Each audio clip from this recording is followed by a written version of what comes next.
প্ৰথমে মই অসম চৰকাৰক ধন্যবাদ জ্ঞাপন কৰিছোঁ, কিয়নো অসম চৰকাৰে আজি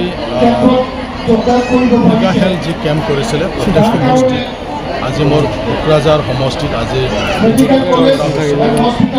আমি দেখিবলৈ পাইছোঁ যে ইয়াত যথেষ্ট ৰাইজৰ সঁহাৰি আমি পাইছোঁ।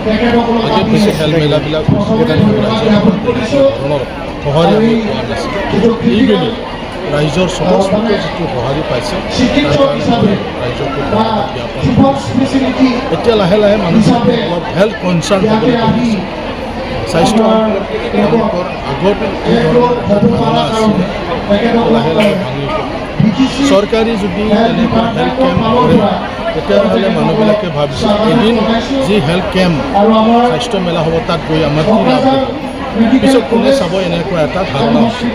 কিন্তু আজি ইয়াত আহি পেলাই তেওঁলোকে নিশ্চয় গম পালে যে আজি ইয়াত অহাৰ পিছতো পৰৱৰ্তী সময়ত যিটো ট্ৰিটমেণ্ট ল'ব লগা আছে ছেকেণ্ড হেল্থ মেলা বা কেম্প আমাৰ নৱেম্বৰত হ'ব, ইয়াৰ পিছতো যিসকলৰ মানে আৰু ট্ৰিটমেণ্টৰ প্ৰয়োজন তেওঁলোকক চৰকাৰী হস্পিটেলত আৰু মানে মেডিকেল কলেজ হস্পিটেলবিলাকত তেওঁলোকৰ চিকিৎসাৰ কাৰণে চৰকাৰে ব্যৱস্থা গ্ৰহণ কৰিব বুলি আজি বিভাগৰ ফালৰ পৰা জনোৱা হৈছে। গতিকে পৰৱৰ্তী সময়ত এই ধৰণৰ যদি স্বাস্থ্য মেলা হেল্থ কেম্প যদি পাতে তেতিয়াহ'লে ৰাইজে যথেষ্ট আৰু সঁহাৰি পাব, কিয়নো এই প্ৰচেছটো কণ্টিনিউ হ'ব লাগে।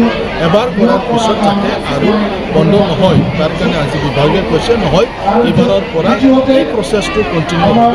যি ধৰণৰ যাক যি ধৰণৰ ট্ৰিটমেণ্টৰ প্ৰয়োজন কোনোবা মেডিকেল কলেজত যদি লৈ যাব লগা হয় ইয়াত লৈ যোৱা হ'ব, বাহিৰতো যদি চৰকাৰী হস্পিটেল লৈ যাব লগা হয় তেতিয়াও তেনেকুৱা ব্যৱস্থা আছে বুলি আজি বিভাগে জনাইছে। সেইকাৰণে মানুহবিলাকে যথেষ্ট সহায় কৰিব পাৰিব। এনেও অসম চৰকাৰৰ ফালৰ পৰা চিকিৎসাৰ কাৰণে ব্যৱস্থা আছে আৰু ইয়াৰ লগত সংগতি ৰাখি আজি যিবিলাক ব্যৱস্থা কৰা হৈছে তাৰ বাবে মই চৰকাৰকো মই ধন্যবাদ জ্ঞাপন কৰিছোঁ।